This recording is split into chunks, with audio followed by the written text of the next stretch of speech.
नमस्कार, मी कुंतल पालवे रेसिपीमध्ये तुम्हा सर्वांचं अगदी मनापासून स्वागत करते। तर आज आपण खूप विशेष आणि सर्व घरामध्ये बनणारा पदार्थ आहे, पण काही काहींना नाही जमत, म्हणजे माझ्यासारख्या फ्रेंडला, माझ्या मैत्रिणींना नाही जमत। तर आज आपण बनवणार बेसन। तर बेसन बनवण्यासाठी लागणारं साहित्य काय आहे, ते कसं बनवायचं, काय करायचं, त्यामध्ये गाठी नाही झाल्या पाहिजे, तर मी तुम्हाला ते साहित्य एक एक करून दाखवते। चला आता साहित्य पाहून घेऊ।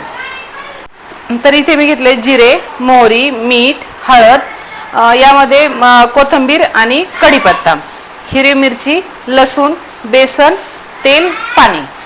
तर इत्यादी हे साहित्य आपल्याला बेसन बनवण्यासाठी लागणार आहे। तर आता आपण बेसन बनवायला सुरुवात करू। सर्वात प्रथम आपण ह्या आपल्या मिरच्या काढून घ्यायच्या, वाटण तयार करायचं, आपल्याला बेसनाचं वाटण तयार करायचं आहे। वाटणासाठी आपल्याला हिरव्या मिरच्या, लसूण आणि थोडंसं कोथिंबीर त्यामध्ये टाकायची आणि हे वाटण पाणी घालून वाटून घ्यायचं। आता हे लगेच आपण वाटून घ्यायचं। तिखट मिरच्या, आम्हाला तिखट लागतं ना, आम्ही तिखट मिरच्या जास्त टाकल्या, तुम्ही यामध्ये मिरच्या कमी जास्त करू शकता। आता यामध्ये थोडीशी कोथिंबीर घालायची आणि हे वाटण पाणी घालून वाटून घ्यायचंय। तर आता आपण आपलं हे वाटण तयार झालेलं आहे, मी पाणी घालून वाटून घेतले। यामध्ये कढईत आपली की लगेच कढईमध्ये तेल घालायचं आहे। तेल व्यवस्थित तापलं की त्यामध्ये जिरे, मोहरी आणि कढीपत्ता हे सर्व टाकून द्यायचं आणि मग वाटलेलं वाटण टाकायचं। तर आता आपलं तेल तापलेलं आहे, तेल चांगलं तापलं की त्यामध्ये मोहरी घालायची, मोहरी तडतडू द्यायची चांगली। लगेच त्यामध्ये जिरे घालायचे, लगेच आपला कढीपत्ता। यामध्ये तुम्हाला कांदा जर टाकायचा असेल तर टाकू शकता, कांद्याचं हे मी टाकते, तुम्हाला हवा तर तुम्ही टाकू शकता किंवा स्किप केला तरीही चालेल। तर आता मी इथे एक कांदा कापून घेतला, जास्त मोठा पण नाही आणि छोटा पण नाही, मीडियम आकाराचा एक कांदा कापून घेतलाय आणि तो आपल्याला व्यवस्थित परतू द्यायचा आहे। कांदा घालताना कांदा भाजताना थोडंसं मीठ टाकायचंच, कांदा लवकर भाजतो।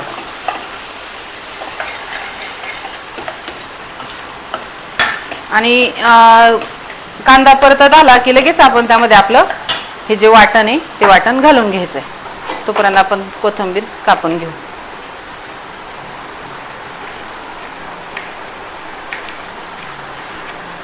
तर हे पहा, या पद्धतीने आपला कांद्याचा रंग झाला पाहिजे आणि लगेच कांदा भाजत आला की त्यामध्ये आपलं वाटण घालून घ्यायचं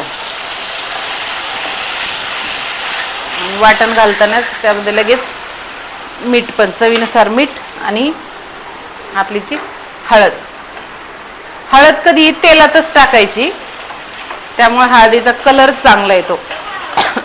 आता हे पहा, वाटण आपलं किती छान तयार झालंय।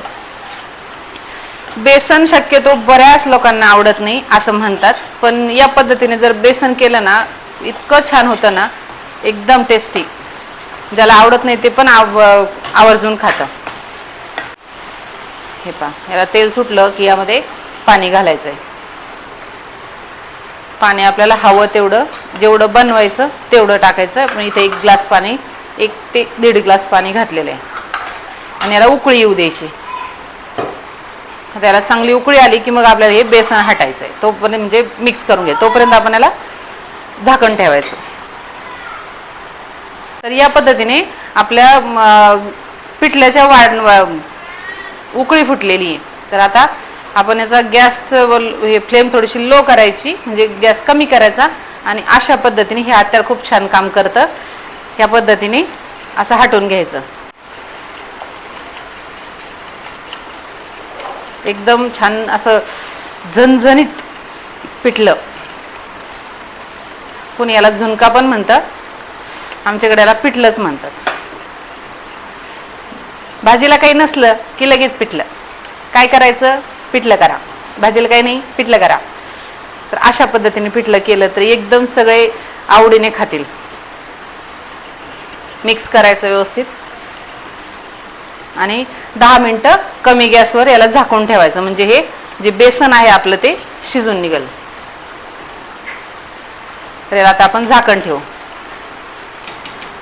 ते उड्या मारायला सुरू करतं। वरतून कोथिंबीर लगेच टाकून घ्यायची.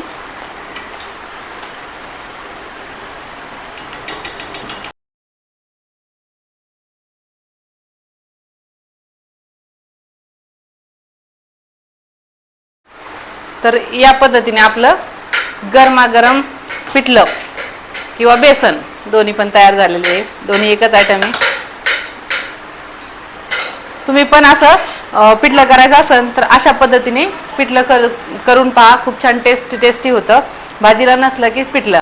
व्हिडिओ आवडल्यास लाईक करा, शेअर करा. चॅनलला कोणी नवीन असाल तर चॅनलला सबस्क्राईब नक्की करा. थँक्यू.